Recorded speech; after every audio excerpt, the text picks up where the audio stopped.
Do what thou wilt shall be the whole of the law. Welcome to our ritual night talk for November 2nd.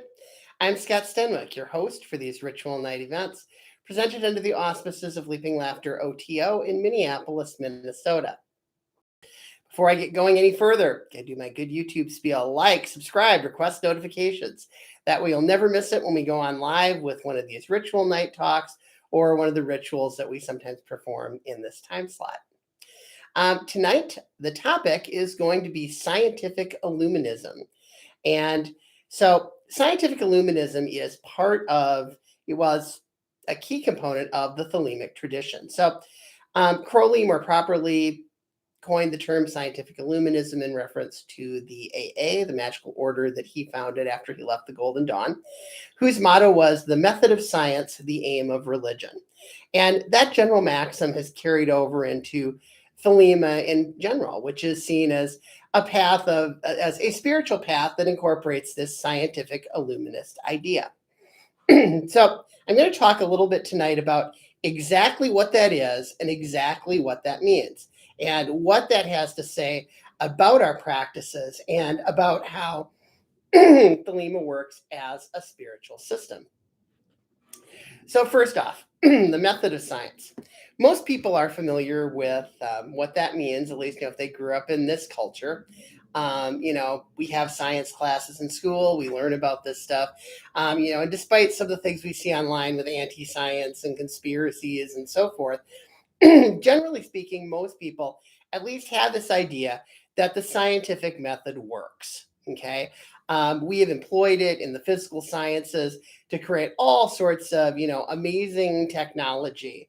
If you compare the UNIVAC computer to like a phone you can carry in your pocket, for example, or improvements that have been made to cars over the last few decades, or, the growth of the internet, which started off as this little network, called ARPANET, and linked some universities and some government facilities, and then just has expanded everywhere.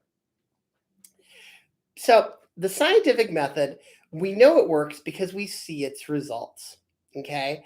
And I will say too that even people who, even some people at least, who are, maybe not as far down the conspiracy anti-science rabbit hole, but are maybe a little skeptical of some mainstream science, do understand the idea of, looking at a study, seeing what the results are, and so on. Now, often in these areas, those studies they're exaggerated, or there are other problems with it. And the scientific method is by no means perfect, and that certainly is not the case. However, as far as we've gotten technologically, it still remains really the best way to experimentally determine, any proposition or idea. The best way to do anything is to test it. Make a hypothesis, set up an experiment, see if your hypothesis is confirmed. And this gives us a more objective insight into what's going on. Completely objective. I'm familiar with, writers like Thomas Kuhn, The Structure of Scientific Revolutions, that have been cited to talk about like implicit, paradigm bias within the sciences and stuff like that. But that's largely technical in the sense that what we're talking about is, with the work that we do in magic, is that we strive to make our work as scientific as we can make it within some pretty well understood and established limitations, such as, consciousness being one of the primary variables of a magical operation. And we currently have no way to measure that directly. That's a big deal in the sciences. One of the issues with trying to measure anything that's working with the mind as such is that we don't have a good way of measuring consciousness. We could sit there and we can measure, what neurons are firing in brains and things like that. And I do think that as neuroscience becomes more and more advanced, we're going to get to a point where we maybe can't measure consciousness, but we can do like a one-off measure, looking at, doing complex analysis of firing patterns across various brain areas. And we can say, well, when a person is reporting this kind of a subjective consciousness experience, it usually correlates to this kind of a firing pattern. I think that's someplace that we're going to get someday. But up until now, some of that research has been done with meditators, But, because of the rarity of advanced meditators, we're talking about relatively small studies, relatively small sample sizes. And well, how the scientific method works is as your sample size gets bigger and your study becomes more comprehensive, the results are more accurate.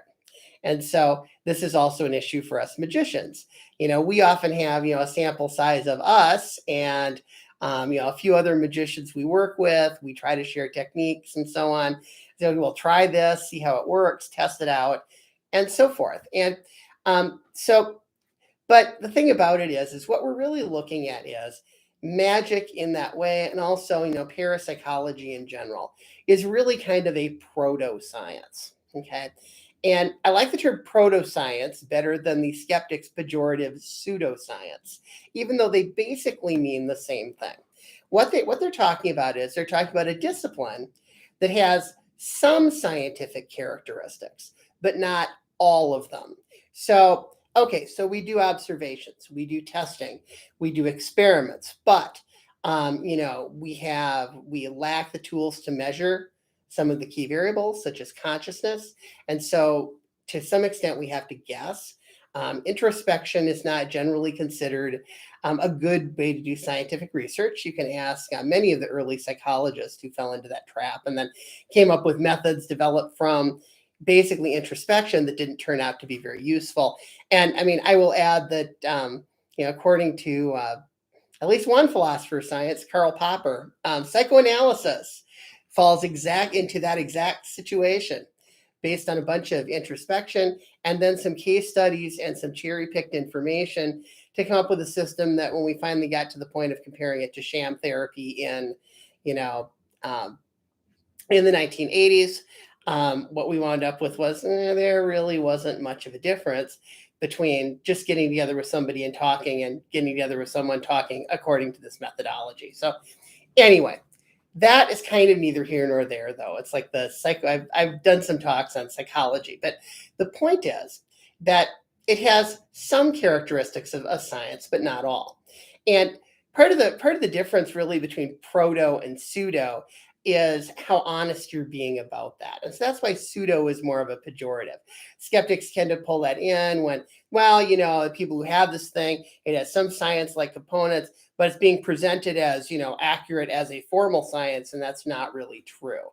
So, it falls along the lines of fraud, but then at the same time, skeptics pretty much accuse everybody of fraud who gets data that they can't explain. And so it's kind of like, well, you wind up sounding a little bit like a broken record when you do that. We need to understand the limitations of science in dealing with the paranormal phenomena such as magic, really any phenomena that is consciousness based. I am convinced that at some point we're going to come up with a model that's going to solve the hard problem of consciousness, which is how does all this brain firing stuff produce our subjective experience? And once we have a definitive solution to that, I think then we'll be able to move on much more intelligently in terms of measuring some of these paranormal things that I talk about a lot. And so in that sense, so we strive to be, in effect, scientists in our own labs when we do magic. So you want to take into account all the factors you can when you do a magical operation. This includes things like astrology. Astrology may not be accurate enough to be a formal science. Some astrologers claim it is, and it kind of isn't. And it's one of these key examples of, pseudosciences that skeptics bring out rather than, proto-science based on, large collections of sifting observation. But you want to record the aspects of what you do. How did the ritual go? How did it subjectively feel to you? When did you do it? What were the characteristics of it? What were you trying to do? What is the thing that you're trying to do? How quickly are you trying to do it? Right? And then things like astrological aspects that could affect the work. All those things, you write that all up in your magical journal and you keep track. So you look at, and then you log successes and failures in the journal as honestly as you can. You don't want to be in a position where you're just kind of remembering stuff, because what's going to happen is, everybody knows that skeptics and non-skeptics alike know this. There is selection bias in our memories. And so what's going to happen is you're going to tend to remember your successes and you're going to tend to forget your failures. And so if you don't have a reliable record in terms of the statistics of how successful you are, how unlikely something was, what kind of a probability shift you put out there. If you don't have a record of those things, then it's easy to look back and say, oh, yeah, that ritual totally worked. But then, well, an objective analysis would be like, well, yeah, but I mean, what did it really do? It felt great when you were doing it, and you were doing it to get, you were doing it to, say, heal an illness. Okay, well, you feel great, but okay, well, you were the person you're trying to heal still has the illness. And, things like that. You want to make sure that your successes are really successes. And part of the way of doing that is also keeping track of your failures. The other thing it is helpful to do is to do some sort of a control group. That is, do the same kind of thing that you did with your spell, but don't do a spell. And so what you do is, my example was with lottery tickets. What I would do is, when I was doing spells on the lottery and I was working on that, I would play one week and do a spell. I would play the next week and I wouldn't do a spell. And then I would compare the two groups. And what that helps you do is, that's like, all right, so how many numbers do I get here? How many numbers do I get here? And you could break it down statistically. You could say, all right, well, and what I found was that there's definitely, I was more likely to get, I got more numbers when I did a spell. I got less numbers when I didn't do a spell. And when I didn't do a spell, the distribution was basically random. Whereas when I did the spell, the distribution was shifted. And this is against raw probabilities that can't really be messed with. But one of the things that rules out is, well, if there is something in the lottery system that would tend to skew numbers one way or the other. So, let's say that I calculate the odds of, well, this is what I think the odds are of getting like one number out of 6. Okay. And then I cast my spell, and like, oh, I got one number out of 6. So that's this probability. Well, but then if my control group, if I play again, if I'm always getting like one number out of 6, well, obviously what that says that is my spell didn't do anything and the calculation of the probability was wrong. Now, you can't always do that with stuff that's coming up throughout your life. But if you're in a situation where you could do it, and you're in a situation where you're doing experimental testing, it is super useful to do that. If we can, I actually have talked about this before, but I think if we get to that point where we've got this, consciousness adjacent kind of measuring device that measures things in the brain, and then we look at, we do a series of experiments with people casting spells against known probabilities. And then we look at, okay, so here are the best probabilistic results. Here's what the person at the brain scan was doing at the time. I think there should be some kind of correlation between the two. And if we can find that, well, then that'll tell us something. Now, remember too, if we don't find that, let's say I set up that whole big experiment, and let's say, so I'm a psychology professor at university. I set up this huge experiment to do that once the technology becomes available, and oh, there's like no connection at all. It's like, okay, that is a possible outcome. And that can tell us just as much as a success. It says, all right, no, this hypothesis you've got over here is wrong. And so that means you need to go back to the drawing board and come up with a new one. Ideally, stuff is clear, it can be replicated. As I mentioned, science isn't perfect, especially in some areas like soft sciences, like psychology. Over the last 20 years or so, there have been attempts to replicate some famous experiments. We got a lot of media attention, and not all of them succeeded. Some of them were like, okay, so what's going on here? Sometimes it's, a methodological flaw. Sometimes it is a matter of fraudulent research, although I generally think that, it's much more likely that somebody made a mistake with a piece of research than it is that, they deliberately set out to skew things. Because, well, if you deliberately set out to skew things, why adhere to anything? You might as well just, make up all the results if you were going to do that. And there are some people who have tried to do things like that, and generally speaking, they get caught. But often with these things where you can't replicate it, there's some unknown variable that wasn't accounted for in the original study, and then that was part of the original study, but which wasn't logged by the researchers. And so the people who tried to do the replication, they weren't able to replicate it because this one variable didn't match. Now, and sometimes it's just a mistake. And what you're looking at is a regular random distribution of results, and trying to force that into some kind of a statistical model. That's a thing called p-hacking that people do with statistics, where it's like, okay, well, we'll subdivide it and we'll move it all over the place and try to see if we can pull something out that's more statistically significant. And usually, if you have to do a lot of that, odds are that your findings aren't very meaningful. But there are people who it can be useful in the right situation, like any tool, and it can also be misused. And when it's misused, I think that's when some things like these replication crises come up. So that's the method of science.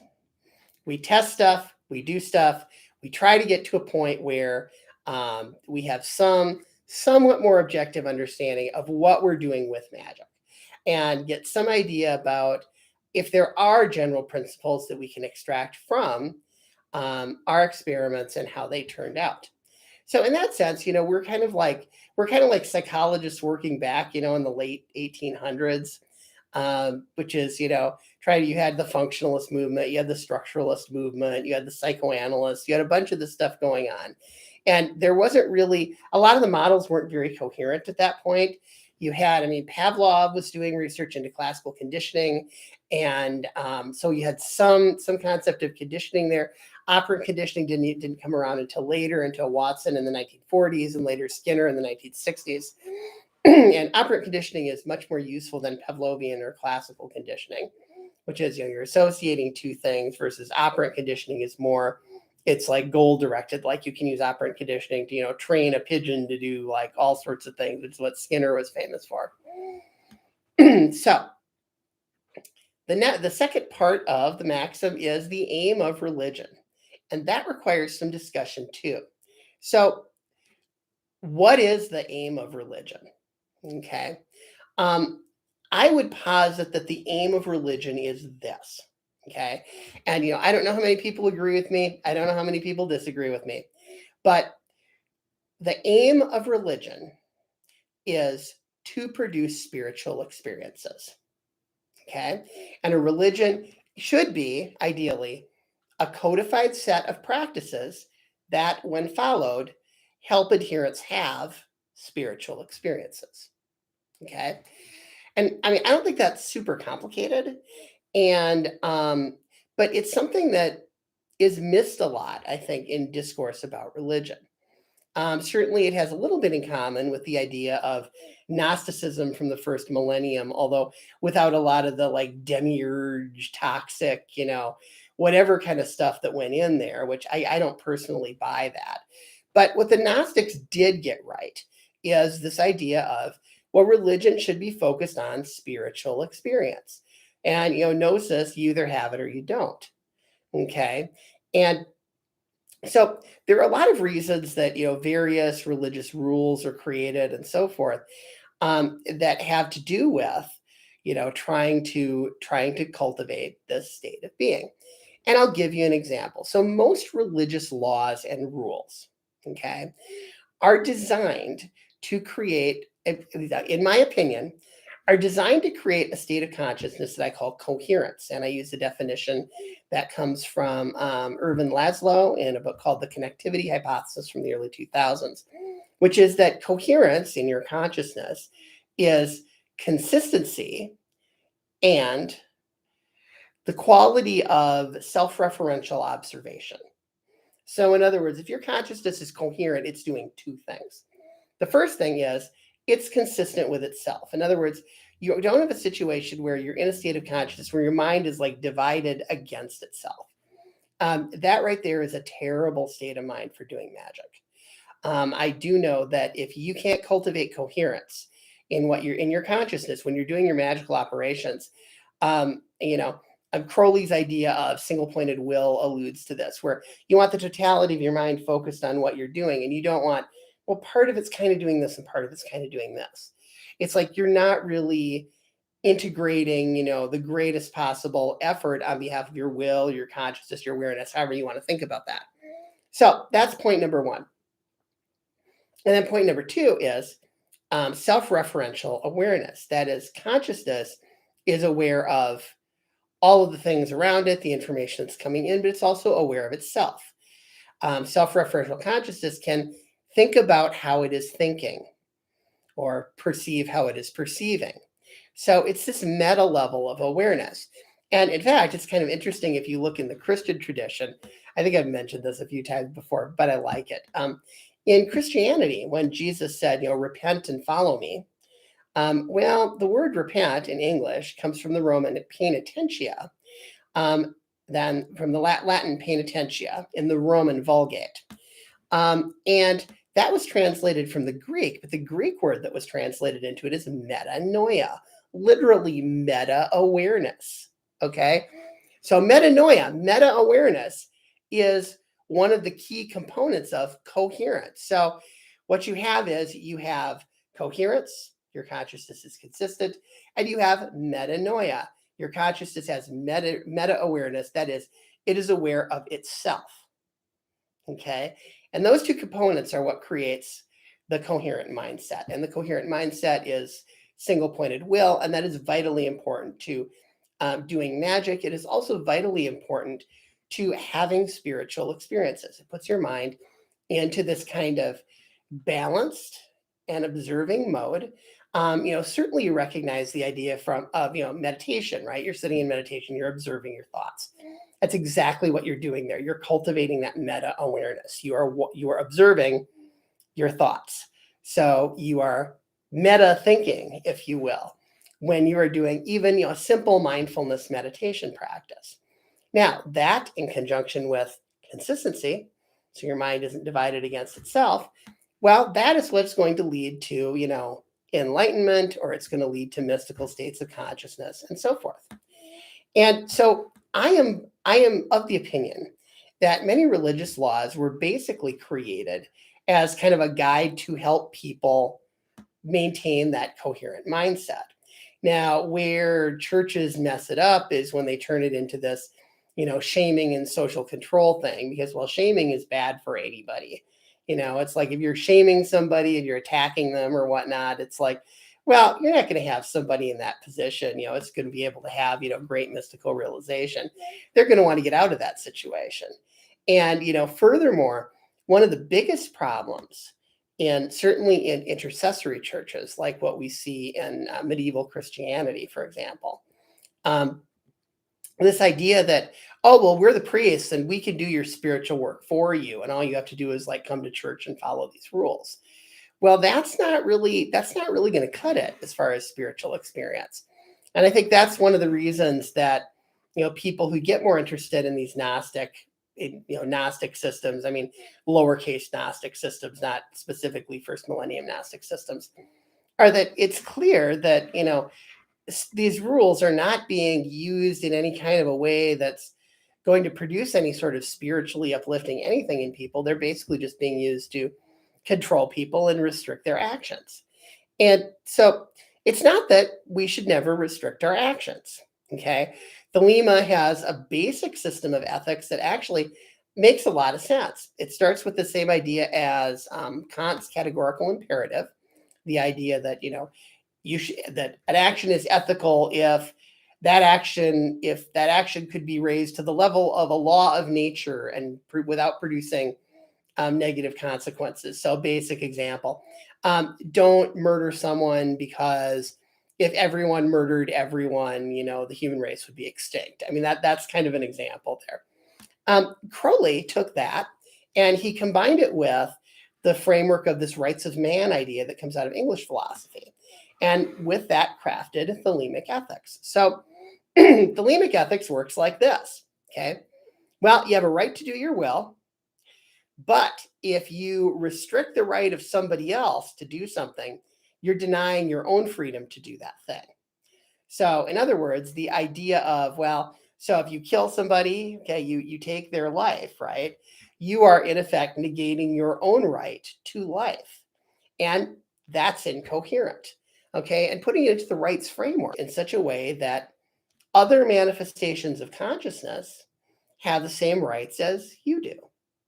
And if you don't, if you say, well, I have this right, but you don't, all right, well, you're looking at something a little incoherent there. Remember that everything you perceive is coming into your consciousness. And what you're actually experiencing when you experience the world is what Kant called the world of appearances versus the world of things in themselves. That's the stuff that's out there. It's like thing in itself is why, I can like pick this up and like put it in my hand or whatnot. And it predictably goes from here to there because, well, it is a thing in itself, but I'm not really experiencing it directly. Okay. What I'm experiencing, okay, well, I'm feeling the weight when I pick it up. I see it when I move it over here, and so on. And all of those perceptions come into your field of consciousness. And within that field of consciousness, in effect, everything you are perceiving from moment to moment is, in that sense, you. You are not the world of things in itself, but you are your entire world of appearances. And so if consistency doesn't get maintained in there in terms of how the processes of consciousness operate, you're going to wind up with an imbalance or some kind of a division or an inconsistency. Hopefully, meditation, cultivating meta-awareness or metanoia, is something that you can do to start to resolve some of those things. And, that is what is meant by the idea of meditation burning through karma. I don't believe karma is like a force out here. It has to do with like conditioning or aggregates within your mind that make you behave certain ways. It's like you have conditioning from your childhood. That conditioning gets activated. You act like you were at the age when the conditioning was formed only because it was reinforced then, and you find, well, no, it doesn't really work now. And so that feeds into also, the Buddhist idea of impermanence. So it's like, well, the world no longer is the way it was when you were rewarded for this behavior. So when you engage in this behavior, you don't get a good result anymore. So religious rules, I think, are generally designed to do that. However, what's happened over the years is when these rules start to get codified, what happens is it starts to turn into a thing where, okay, so now you've got priests and you've got, some kind of a religious hierarchy, not necessarily priests. I'm thinking Christianity, the majority religion in this country, but not necessarily priests, but religious leaders of one sort or another. And those religious leaders, they start turning into some kind of a dogmatic thing. You see this in cults. Destructive cult leaders will go ahead and, maybe come up with some sort of a practice that benefits some people, and people start doing it. And so they start having some of these experiences. But then what happens is once the leader has enough of a following, it starts becoming more and more dogmatic and engaging in all these kind of politics and stuff that happen in human societies. Or maybe this leader was always just basically a flat out psychopath and figures, all right, well, I get enough people that I can exploit them to do whatever I want. And that's where this whole destructive cult thing comes from, is people like that. And so, we obviously want to avoid that. Dogmatism is not helpful in the context of, what is a religion? Because essentially, the universe is more fluid than that. There aren't necessarily fixed rules that will always lead to or always prevent spiritual experiences. And if you're in a religious system, I don't care what it is, if you're being told, it's like, oh, well, you do this behavior and, you go to hell, you're barred for life, you're cut off, you're whatever. It's like, well, wait a minute. That probably isn't true. Because, no matter what we do with our consciousnesses, how distorted they get, there are always ways to practice and get back to a, pure state. In Vajrayana Buddhism, there is something called the Vajrasattva practice, which is a purification practice. You say, X number of mantras. And the idea is it's supposed to purify your consciousness. And there are other things that we do in ceremonial magic that we could do. Just our regular daily practice should work to fortify our consciousness day by day, as we just go about our lives. And, as long as we keep that practice up, and that really is the key discipline, is sticking to the practice every day. Now, and so when we talk about this idea in Thelema of, people have the right to do this, this is really in a way, well, not in a way, it is a longer conversation, because whole books have been written on this, trying to, go through this idea of, what the rights of human beings are in Thelema. And, one of the key things to keep in mind is, well, you may have a right to do something, but that right, especially living in a society like this, which is not built around thelemic ideals, does it protect you from the consequences of that act? And furthermore, you don't really have a right to do something that impedes another person's will in that same area. So, you really you don't have a right. Yeah, it's like you don't have a right to murder people or steal from them or whatever. It was like, and also I think that not needing rules like that is one of the marks of a good person, right? It's like Penn Jillette would always say that when Christians would say, "But if you don't believe in God," Gillette is a prominent atheist. If you don't believe in God, what's to prevent you from raping and murdering as much as you want? And his response is that, well, actually, I do rape and murder as much as I want, and as much as I want is zero. It's like, if if you need an imaginary friend in the sky to tell you that you shouldn't rape and murder, you've got way bigger problems than me. Okay. And not to say that I'm saying that spirits, deities are imaginary, but from a skeptical atheist perspective, I mean, it pretty much bears out in that, really, if you just fundamentally are a good person, you're a grounded person, your consciousness is coherent, you're generally not going to go around and mess with other people, cause problems, commit crimes, and so on. I mean, unless we're talking about, nonsense stuff like, um, the stuff that, like, for example, like drug possession, which I think is just ridiculous. It should be decriminalized. It's like there's really not a good argument that you can make on why you shouldn't be able to, ingest something that is, safe, that is, as safe as what we've agreed upon as safe in our society. Um, and the fact is, tobacco and alcohol are fairly dangerous, and there are other drugs that are no more dangerous than them, if not safer. So, at any rate, but the point is there that you want to cultivate this coherent consciousness, and that is what religion should help you do.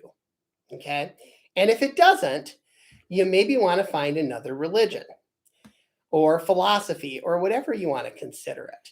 Maybe it's not a religion, maybe it is a philosophy. Thelema has been described as both.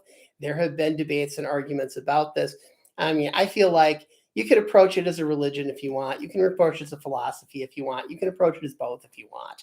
It's really more about your consciousness and your apprehension of the system in whatever realm you choose to execute it. And so the thing about scientific Illuminism is it lets you test. Okay. If you've got a practice, if you've got something that you're doing and it's messing with your consciousness and it's making it so that, oh, you're doing magical stuff and it's not working, well, you at least have a little bit of a test you can do there.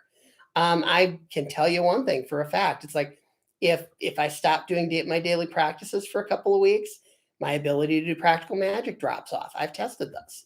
And, once I came out of that test, I'm like, okay, I'm going to do the practices daily for sure from now on.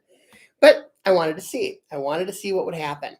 And so that contradicts the hypothesis that you do see in some of like the Grimoire people. Oh, well, see, the spirits, they do everything and you don't actually do anything. Well, actually, you do something. And the daily practices have an effect on how powerful your work is, even if that work is with spirits. Or at least that's what I've discovered.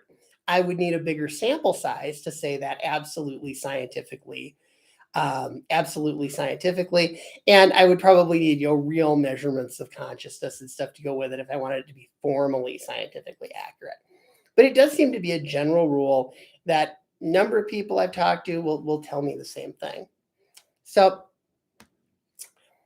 basically what we're looking at in magic is we're looking at doing practical work and we're looking at doing mystical work. And the fact is, the method of science, aim of religion should help us with both. There are some writings that say, well, you really should focus on this or that mystical before you do practical magic. And while, while that's a debate within the magical community, I am of the opinion that I think people should start doing practical magic right away when they take up the path. And the reason is actually a couple of things. First of all, it helps tell you what your will is. figuring out the nature of your will is one of the challenges of, I think, Thelema, Hermeticism, other related paths. And so what you're going to find is, if just right off the bat, okay, you do a spell for something and it should have worked and it doesn't, well, that's a data point. Okay, this didn't work. And whereas you do something else, maybe it doesn't even feel like the spell one is great, but it just works. Okay, you're like, all right, well, this one really worked. And by looking at those data points, you could sit there and figure out, so what is the nature of my will? Maybe I can tell if I look into this data. And it's not going to tell you for sure, but it's going to give you an idea. And sometimes an idea is what you need. Furthermore, in order to do mystical work, we live in a society in the United States that isn't necessarily that set up for mystics. We have jobs that we work, however many hours a week. We don't get nearly as much, vacation time off as, say, like some European countries do. And the whole work-life balance thing in the United States is notoriously one of those things that is not very good. And so as a result, it is entirely reasonable to use practical magic to shape your life so that you can get into a situation where you can do the mystical work. Okay. And then when you do the mystical work, the metanoia that you cultivate is going to make your magic more powerful, because what's going to happen is you're going to more easily be able to merge the macrocosm and microcosm if you're coming at it from like a really coherent consciousness perspective. And so these two pillars reinforce each other. And what you wind up with is you wind up, basically, moving forward in the direction of your will, or at least that's the idea. So all of your successful operations should cultivate your will. And by setting your life up in a situation in harmony with your will, that should cultivate the coherence of your consciousness. And the coherence of your consciousness should, one, increase the power of your magic, and two, open up the doorway to further, higher, greater spiritual realizations, however you want to classify those. So by combining this method of science, we're doing this stuff for the material world, testing it and all this kind of stuff, and we're doing the aim of religion. We're looking at, cultivating these spiritual experiences. Doing both those things simultaneously leads to an overall better outcome for magicians, for mystics, and really pretty much anybody. I mean, I would say even if you remove the paranormal dimension from it, it's like if you are working to set up your life to make your consciousness more coherent, you're going to know yourself better. You are going to have a greater understanding of things. You are going to operate from a perspective of more of, your active mind versus reactive mind. All that stuff is positive. All that stuff helps you. And I could tell that it'll help you whether you're a magician or not. So with that, I'm going to wrap up this talk for tonight. Let me just add, I didn't mention at the beginning, I have the donation link there in the video. So if you appreciate this series, donate to Leaping Laughter OTO in Minneapolis. It helps support our ongoing operation, and including this video series. So with that, I'm going to sign off. Thank you all very much for watching, and here is wishing you a great rest of the evening. Love is the law, love under will.